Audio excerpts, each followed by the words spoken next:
नमो बुद्धाय। आप सभी का हमारे यूट्यूब चैनल प्रज्ञापति पर स्वागत है। आज हम आए हैं सारनाथ, जो बौद्ध अनुयायियों के लिए सबसे महत्वपूर्ण स्थान 4 तीर्थ स्थानों में से एक है, जहां भगवान बुद्ध ने अपना प्रथम उपदेश दिया था 4 सत्य पर। तो आज इसके विषय में हम जानेंगे सारनाथ का संक्षिप्त परिचय। तो उसके लिए आज हमारे साथ जुड़ेंगे हमारे किन्नौर आश्रम के और वर्तमान में वे केंद्रीय तीर्थ शिक्षा संस्थान में प्राध्यापक हैं, डॉक्टर महर्षि सिंह नेगी जी। तो आइए हम और आप मिलकर डॉक्टर महर्षि सिंह नेगी जी से बात करते हैं और जानेंगे कि सारनाथ का बारे में, जो तीर्थ स्थान का महत्व और तीर्थ स्थान का एक विशेष महत्व क्या होता है, इस बारे में हम जानेंगे। प्रज्ञाप्रदीप के सभी दर्शकों को मेरा सादर अभिनंदन एवं नमो बुद्धाय। प्रज्ञाप्रदीप के सदस्यों के कहने पर आज हम सारनाथ का जो तीर्थ है उसके बारे में हम संक्षेप में आपको परिचय देंगे। बौद्धों में 4 महातीर्थ आता है। 4 महातीर्थ, एक है लुम्बिनी, जहाँ तथागत का जन्म हुआ। दूसरा है बोध गया, जहाँ उन्होंने बोधि ज्ञान प्राप्त की। उसके बाद आता है सारनाथ, जहाँ उन्होंने प्रथम धर्मचक्र प्रवर्तन किया, प्रथम धर्मोपदेश किया। और चौथा है कुशीनगर, जहाँ उनका महापरिनिर्वाण हुआ। इन 4 तीर्थ स्थानों को श्रेष्ठ 4 महातीर्थ कहा जाता है। वो इसलिए कहा जाता है क्योंकि भगवान बुद्ध के 12 महत्वपूर्ण लीलाओं में 4 प्रमुख लीलाएं उन्होंने इन्हीं जगहों पर दिखाई है, यहाँ पर रची है। तो इसलिए उसे 4 महातीर्थ के नाम से जाना जाता है। इसे महातीर्थ इसलिए भी कहते हैं क्योंकि तथागत गौतम बुद्ध ने स्वयं भी कहा था कि उनके महापरिनिर्वाण के पश्चात मार्गदर्शन के बारे में उनके जब प्रश्न पूछा था तो उन्होंने स्वयं कहा था कि उनके अनुयायी भविष्य में इन 4 तीर्थ स्थलों में जाएं और अपने आप को धर्म के प्रति प्रेरित करें। ये भगवान बुद्ध ने स्वयं कहा था। तो इसलिए इस सारनाथ का ये 4 महातीर्थ का महत्व अत्यधिक है। उनमें से भी बोध गया श्रेष्ठतम, उसके बाद जो सबसे श्रेष्ठ जो तीर्थ स्थल आता है वो आपके सारनाथ ही आता है। क्योंकि ये कहा भी गया है वाङ्मय में कि भविष्य के भी जो बुद्ध होंगे वो उनका भी धर्म प्रवचन सारनाथ में ही होगा। जैसे कि बोधि प्राप्ति बोध गया में है, और उसी तरह प्रथम धर्मचक्र प्रवर्तन सारनाथ में ही होगा। तो इसलिए इसका 4 महातीर्थों में भी श्रेष्ठ द्वितीय स्थान इसका रहता है। तो आज सबसे पहले जो ये आप जो देख रहे हैं सामने स्मारक जो है, इसे कहते हैं चौखंडी स्तूप।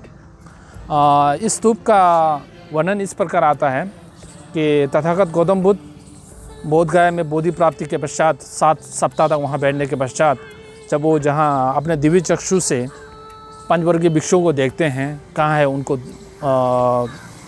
धर्मोपदेश देने के लिए, जब वो पाते हैं कि वो यहाँ पर है, ऋषिपतन में है। ऋषिपतन, इसका नाम अलग अलग है, ऋषिपतन है, मिगदाव है, सारंगनाथ है, अलग अलग नाम आता है। तो तब भगवान बुद्ध अपने पंचवर्गीय भिक्षुओं को प्रथम धर्मचक्र प्रवर्तन या शिक्षा देने के लिए, ज्ञान प्राप्ति के पश्चात शिक्षा देने के लिए यहाँ पधारते हैं। जब वो पधारते हैं तो वैसे पहले इतिहास के हिसाब से पंचवर्गीय भिक्षु पहले उनके साथ ही रहे हैं, बोध गया में उनके साथ, उरुविला में उनके साथ साधना करते रहे हैं। जब भगवान बुद्ध ने अन्न ग्रहण करना शुरू किया तब वो उन्हें पथ भ्रष्ट सोचकर उन्हें वहाँ छोड़ के यहाँ आते हैं, तो वहाँ बैठते हैं। तो तब बोधि प्राप्ति के पश्चात जब वो यहाँ आते हैं उनको प्रवचन देने के लिए, तब वो पंचवर्गीय भिक्षु यहीं कहीं इन्हीं जगहों में कहीं बैठे होंगे संभवतः। तो जब भगवान बुद्ध आते हैं, जो दूर से आते हैं, तो वो देखते हैं कि उन्हें लगता है कि ओ ये पथभ्रष्ट आ गए हैं, हम ये सामने आएंगे तो हम इनका प्रणाम नहीं करेंगे, उनका सादर अभिनंदन नहीं करेंगे, ऐसा सोचते हैं। जैसे जैसे भगवान बुद्ध सामने आते हैं तो उनके तेज से वो स्वतः उठ जाते हैं और प्रणाम करने लग जाते हैं, क्योंकि उनकी जब बुद्धत्व प्राप्ति के बाद उनके जो चेहरे में जो तेज था उससे वो अपने आप को रोक नहीं पाते हैं। तो उसी हिसाब से वो यहाँ उठ के भगवान बुद्ध का अभिनंदन करते हैं। तो वो ये जगह है मूलगंज चौखंडी स्तूप। तब इसके स्मरण में बाद में मौर्य काल में सम्राट अशोक ने बनाया हो, फिर उसके बाद भी अनेक राजाओं ने इस पर जो स्तूप बनाया, तो इसके प्रतीक में बनाया कि यहाँ पर पंचवर्गीय भिक्षु और भगवान गौतम बुद्ध का प्रथम मिलाप जो कि इस जगह में हुआ था। इसलिए इस के स्मृति में स्तूप का निर्माण किया गया है। ये कालखंड में जो ऊपर जो गोलाकार जो आकार अलग से है वो बाद में बनाया गया है। ये अकबर के टाइम में, अकबर के समय में बनाया है। तो राजा अकबर के पिता हुमायूं जब किसी युद्ध भूमि में परास्त होकर अपने जान बचाने के लिए जो चौखंडी स्तूप के खंडर हुआ करता होगा उस समय, उस खंडर में छुप जाते हैं, तो उससे उनका जान बच जाता है। तो उसके यादगार में बाद में अकबर ने तो इसे ऊपर ये चबूतरा जो बनाया है वो बाद में बनाया गया है। बाकी ये चौखंडी स्तूप का निचला हिस्सा जो कि चौखंडी स्तूप का अपना प्रामाणिक प्राचीन हिस्सा वाला है। अब इसके बाद यहाँ पर मिलने के पश्चात पंचवर्गीय भिक्षुओं के साथ गौतम बुद्ध फिर आपके आगे स्तूपा के पास आते हैं, जहाँ हम उसका वर्णन अलग से करेंगे। भगवान बुद्ध और पंचवर्गीय भिक्षुओं का वहाँ पर बैंड होने के पश्चात भगवान बुद्ध और पंचवर्गीय भिक्षु जिस जगह पे आए वो ये जगह है। इस जगह पे आकर जो पर जो खुदाई वगैरह अभी जो काम चल रहा है उसे मूलगंज कुटी विहार कहते हैं। चलो अभी इसी क्रम में बोलते चलेंगे। पहले ये सारा, उसके बाद ये वहाँ पर मंदिर है, बहुत बड़ा पूजा करने का मंदिर वहाँ है। यहाँ कुआं है। ये सारा बाद में मौर्य काल सम्राट अशोक ने बनाया ऐसा कहा जाता है।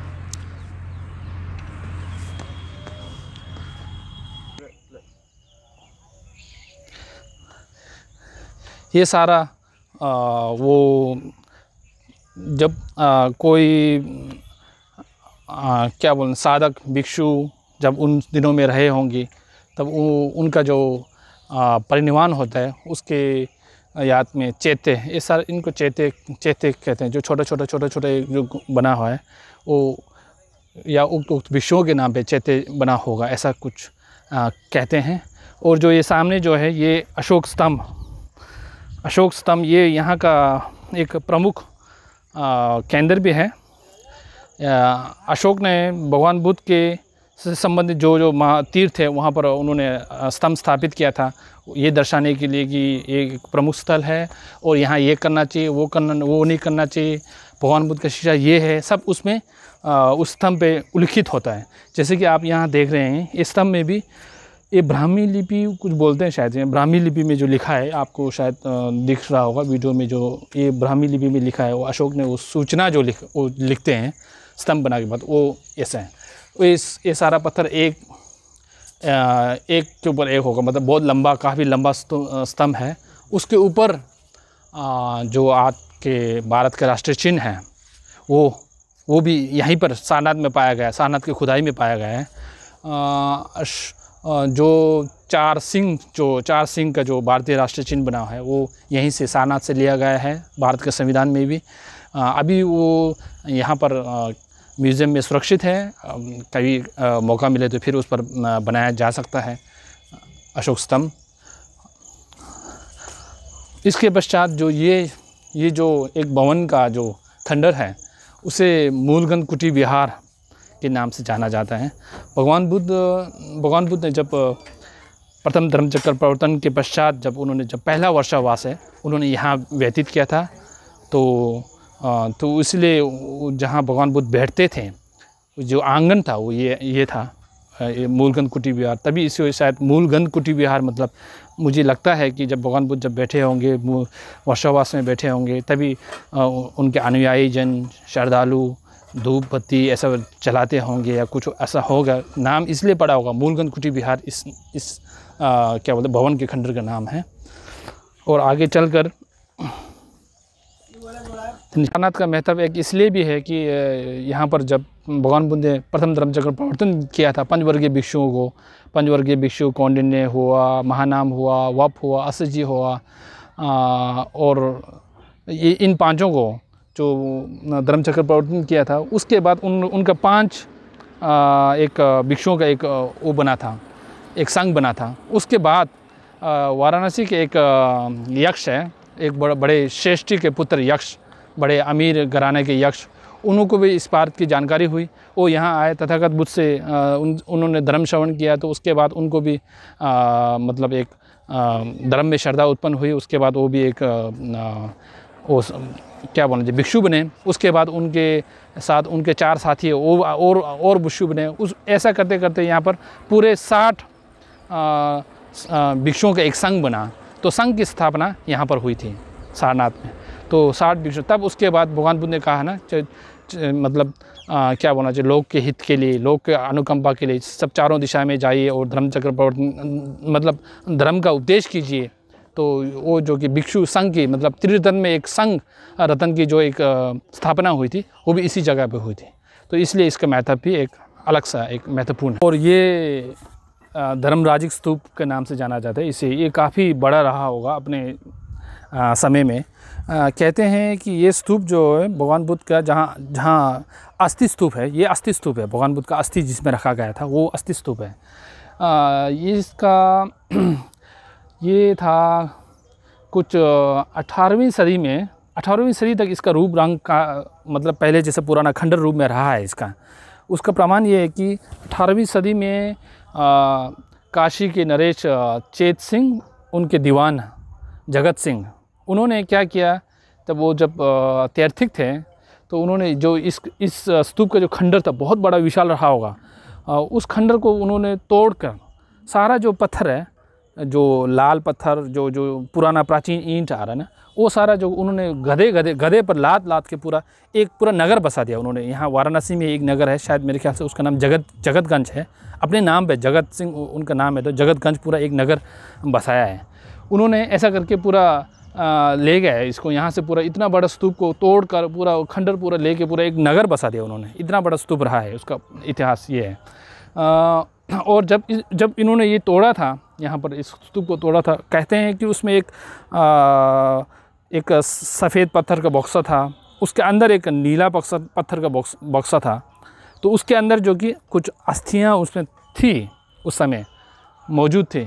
तो उन्होंने क्या किया कि वो सफ़ेद जो बक्सा था उसको तो उन्होंने गंगा में फेंक दिया, और वो अस्थि सारा गंगा में फेंक दिया उन्होंने। शायद भगवान बुद्ध का अस्थि रहा होगा वो, जब वो उनको श्रद्धा नहीं था। तो आप देखो विनाश करते समय लोग ऐसा विनाश कर देते हैं।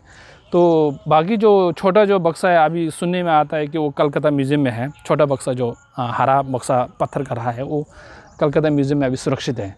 तो इसी तरह इसका पूरा विनाश जो कि एक यहाँ के दीवान के द्वारा हुआ है। बहुत बड़ा स्तूप, अभी ऊपर आप देखेंगे कि मुख्य स्तूप है धम्मिक स्तूप, उसके आकार से भी बड़ा इस धर्मराजिक स्तूप का कहते हैं रहा है। तो लेकिन उसको विनाश कर दिया गया है।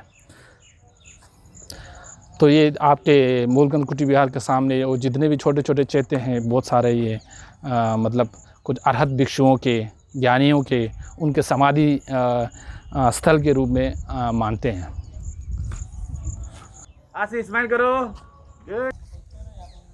भगवान बुद्ध ने जहाँ प्रथम धर्मचक्र प्रवर्तन किया था, जो इस जगह में, जो वो उसका एक 2 मत अलग अलग आता है। वो मुझे कौन सा प्रामाणिक है, क्या है, उसके बारे में मुझे खास जानकारी नहीं है।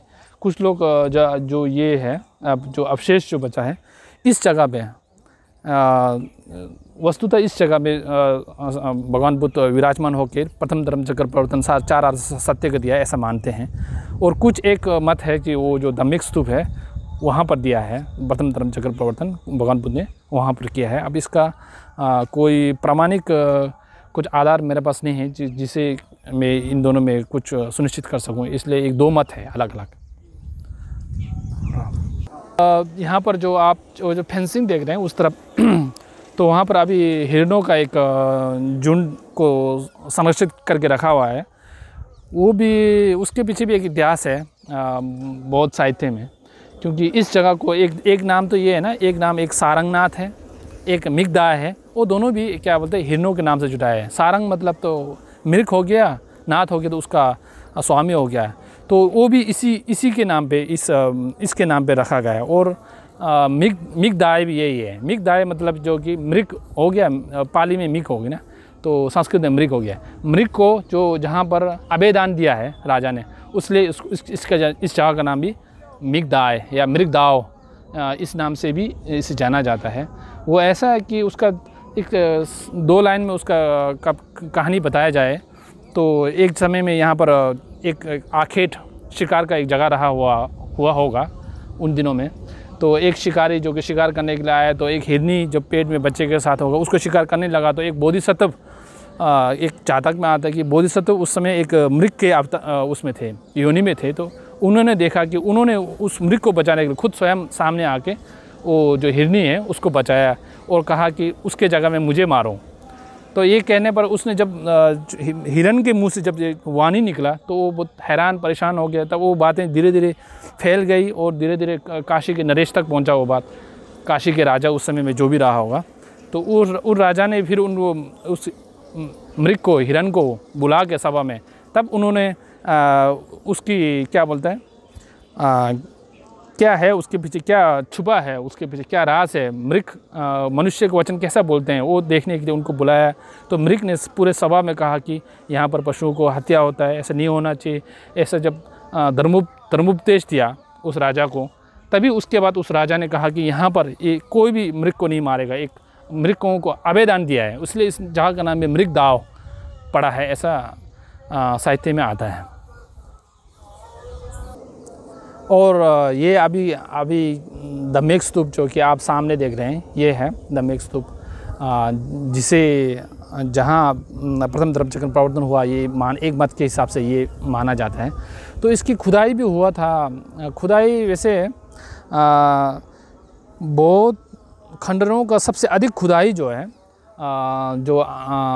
ये रहा है 19वीं सदी में सर कनिंगम जो अंग्रेज़ मिलिट्री ऑफिसर है, बाद में वो उनका रुचि था कि आर्कियोलॉजी पर, पुरातत्व पर उनका रुचि था। तो उन्होंने इस बौद्धों के कई जो खंडर हैं पूरा ऑल इंडिया में, ये अकेला नहीं, पूरा ऑल इंडिया में जहाँ भी है उन्होंने खुदाई किया है। ज़्यादातर उन्होंने खुदाई किया है। वो भी किस आधार पर खुदाई किया उन्होंने, जो 7वीं शताब्दी में जो चाइनीज़ यात्री जो आते हैं उनके यात्रा विवरण, युनजांग, उनके यात्रा विवरण के आधार पर उन्होंने जो नाप के उनको खुदाई करके ये सारा खंडर जो कि निकला है। तो ये धम्मिक स्तूप है। उस समय जब उस खुदाई करते समय उस धम्मिक स्तूप को भी उनको अंदर खोला गया कि क्या है उसके अंदर देखने के लिए। उसके अंदर भी एक बक्सा के अंदर कुछ रतन चीज़ और कुछ प्रत्युत्तर समुत्पाद हृदय सूत्र ओम हे धर्म हेतु वाला इसमें पाया गया है। इस आधार पर भी कहते हैं कि ये प्रथम धर्मचक्र प्रवर्तन का स्थल, एग्जैक्ट स्थल वो है धम्मिक स्तूप। तो इसका इतिहास ऐसा है। तो ये जैसे कि पूर्व में कहा गया कि ये बौद्धों के 4 महातीर्थों में से एक है, सारंगनाथ, सारनाथ, आप जिस भी नाम से जाना पुकारें। तो ये भगवान बुद्ध ने स्वयं ही इसकी स्तुति की है कि इसके दर्शन करना चाहिए। वैसे तीर्थ स्थल का दर्शन करने का वजह क्या है, प्रयोजन क्या है बोले तो वो इस जगह का अपना एक आशीर्वाद स्वरूप जो होता है तीर्थों का, वो तो रहता ही है। उसके अलावा जो एक मुख्य जो बातें हैं, तीर्थ हमको क्यों करना चाहिए, वो इसलिए है कि भगवान बुद्ध ने भी कहा है कि भगवान बुद्ध के महापरिनिर्वाण के पश्चात भगवान बुद्ध के धर्म दर्शन को समझने के लिए जो एक प्रेरणा लेना होता है वो इन जगहों से लेते हैं। जब तीर्थ जाके बाद आपको, तीर्थ जाने का मतलब ये नहीं कि तीर्थ गए और ऊपर से बस ये जगह घूम लिया उसके बाद भूल गए, उसका तीर्थ जाने का इतना फ़ायदा नहीं है। आशीर्वाद मात्र होगा लेकिन उतना फ़ायदा नहीं होगा। मुख्य हुआ कि उस जगह से रिलेटेड संबंधित उस प्रसंग को याद करते हुए, स्मरण करते हुए, पहले भगवान बुद्ध ने ऐसे किया था, वैसे किया था, अब मैं भी अपने जीवन में ऐसा बदलाव लाऊंगा, वैसा लाऊंगा, ऐसे एक दृढ़ निश्चय अगर हो तो वास्तव में तीर्थ जाने का एक क्या बोलना चाहिए, एक उद्देश्य एक प्राप्त होता है। वही तीर्थ का उद्देश्य ही ये होता है। हर तीर्थ का, हर मज़हब में ये है। लेकिन ये नहीं कि सिर्फ जगह को देख लिया तो आशीर्वाद मिल गया और मेरे को कुछ करने की ज़रूरत नहीं है। वो एक प्रेरणा स्रोत होता है। पहले ऐसा हुआ, वैसा हुआ, वहाँ से प्रेरणा लेने की एक बात है। तो ये प्रेरणा स्रोत ही है। तो इन जगहों में आकर भगवान बुद्ध के जो लीलाएँ हैं उनको याद करते हुए उनका अनुसरण करना ही तीर्थ का एक प्रयोजन है। इसी शब्द के साथ मैं इस सारनाथ का संक्षिप्त परिचय को यहीं समाप्त करता हूँ। तो मुझे उम्मीद है कि आप लोगों ने वीडियो को ध्यानपूर्वक सुना होगा या देखा होगा, और साथ में फिर जो हमारे डॉक्टर महसिन नेगी जी ने बताया सारनाथ का महत्व और तीर्थ का महत्व और इसका इतिहास से जुड़े हुए जो बात कही है, तो उससे आपको ज़रूर कुछ ना कुछ नया सीखने को मिला होगा। तो इसी प्रकार से और बौद्ध धर्म दर्शन से संबंधित, बौद्ध तीर्थ स्थानों से संबंधित वीडियोज़ को देखने के लिए हमारे चैनल को लाइक करें, कमेंट करें, सब्सक्राइब करें और आप लोग अपनी राय दे सकते हैं। धन्यवाद।